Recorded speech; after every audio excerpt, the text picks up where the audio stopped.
आता बोंधुखरात प्रकरणामध्ये आलेला एक धक्कादायक ट्विस्ट बघूयात। सुनेत्रा पवारांच्या जीवाला चाकणकरांकडून धोका असल्याची तक्रार बीडमधल्या एका व्यक्तीकडून एसआयटी कडे करण्यात आलेली आहे अशी माहिती सूत्रांकडून मिळाली आहे। एसआयटी कडून तक्रारीची पडताळणी होण्याची देखील शक्यता आहे, मात्र खोडसाळपणे तक्रार केल्याचा देखील संशय आहे।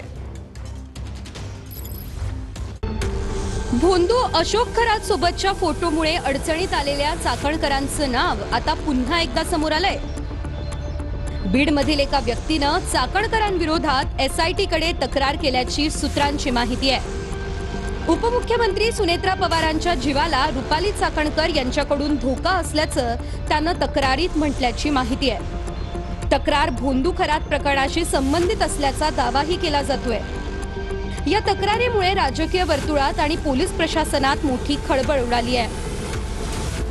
सूत्रांनी दिलेल्या माहितीनुसार बीडमधील एका व्यक्तीनं थेट एसआयटी कडे तक्रार नोंदवली आहे। चाकणकरांकडून सुनेत्रा पवारांच्या सुरक्षिततेला धोका निर्माण होऊ शकतो असा दावा तक्रारदारानं केलाय। तक्रारीत तथ्य किती आणि खोडसाळपणा किती याचा शोध एसआयटी घेणार आहे। राजकीय आकसातून ही तक्रार करण्यात आली आहे का या अँगलनेही पोलीस तपास होण्याची शक्यता आहे।